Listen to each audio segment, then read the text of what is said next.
جو توحید کے اوپر قائم ہے، جس کی اساس ہی اس بات پر ہے کہ ہم نے خدا کو جواب دینا ہے، اور اس کے اس پار عقل والے بیان غربی لیے کھڑے ہیں، اور اس دریا کے دوسری طرف بیان غربی لے کے جو ایک سیکولر بیان ہے اس کو لے کے اہل عقل جو کہتے ہیں کہ ہر چیز کوگنیشن سے ثابت ہونی چاہیے، ہر چیز امپیریکل ایویڈنس سے ثابت ہونی چاہیے، دوسری طرف وہ کھڑے ہوئے ہیں۔ تو ہم اہل مشرق اس طرف پڑے ہوئے ہیں، اور پڑے ہوئے کا لفظ میں نے جان بوجھ کر استعمال کیا اس لیے کہ ہم لوگ تو بالکل پڑے ہوئے ہیں، کچھ بھی نہیں کر رہے، بس دریا کے کنارے پڑے ہوئے ہیں، کچھ کر نہیں رہے ہیں۔ اہل مغرب ایٹ لیسٹ جس چیز کو ٹھیک سمجھتے ہیں، جس سیکولر بلیف کے اوپر قائم ہیں، اس کو لے کر کھڑے تو ہوئے ہیں، اس کو لے کر چل تو رہے ہیں۔ تو یہ ایک زمانہ ہے، یہ ایک دریائے آگہی ہے، یہ بہہ رہا ہے۔ اس دریائے آگہی کے اس طرف ہم لوگ ہیں جو اپنی تہذیب مشرق کے باوجود پڑے ہوئے ہیں، اور اس کے دوسری طرف وہ لوگ ہیں جو اپنی سیکولر تہذیب کے ساتھ، اپنی امپیریکل ایویڈنس والی تہذیب کے ساتھ بیان مغرب لے کر اس طرف کھڑے ہوئے ہیں۔ میں اس زمانے کے مشرقی ساحلوں پہ رہتا ہوں، اس لیے میں خیرت کو کچھ اور کہہ رہا ہوں، جنوں کو کچھ اور کہہ رہا ہوں۔ کیونکہ ہم اہل مشرق ہیں تو ہم عقل کو کسی اور طرح سمجھتے ہیں اور جنون کو کسی اور طرح سمجھتے ہیں۔ جو موحد ہوتا ہے،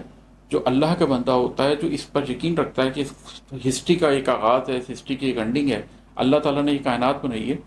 اس کے لیے عقل کچھ اور ہوتی ہے، وہ کسی اور چیز کو کوگنیشن کہتا ہے، اس کے لیے جنوں کچھ اور ہوتا ہے، وہ کسی اور چیز کو جنوں کہہ رہا ہے۔ لیکن یہ صرف مشرق والوں کی بات ہے، مغرب والوں کے لیے خرد کچھ اور ہے، جنوں کچھ اور ہے۔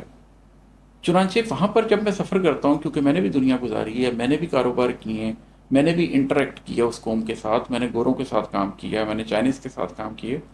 تو مجھے پتہ ہے کہ کبھی میں رزق کی خبر میں اگر اس رستے پر گیا ہوں اور ان لوگوں سے ملا ہوں، کبھی اندھیرے میں، کبھی سحر میں ان سے بات کی ہے، کبھی اما کے موسموں میں، کبھی ڈر کے موسموں میں، کبھی جب روزی روٹی کی فکر تھی تب، کبھی جب میں بہت کمفرٹیبل تھا تب، بہت مرتبہ میں مغربی لوگوں سے مل چکا ہوں، اور مجھے پتہ ہے کہ ان کی سوچ کیا ہے۔ اب اگلی بندہ بات ہوتی ہے کہ ان کی سوچ کیا ہے۔ مجھے پتہ ہے کہ اہل مغرب خرد کو کچھ اور کہہ رہے ہیں، جنوں کو کچھ اور کہہ رہے ہیں۔ مجھے پتہ ہے کہ ان کناروں پہ بادشاہت ہے کس نہج کی، مجھے پتہ ہے کہ ان کا حاکم دجل کو سچ کہہ کے بیچتا ہے، وہ صرف ظاہر کو دیکھتا ہے کہ اس کی قلبی نگاہ کج ہے۔ مجھے پتہ ہے کہ میری کشتی وہاں گئی تو وہ چھین لیں گے۔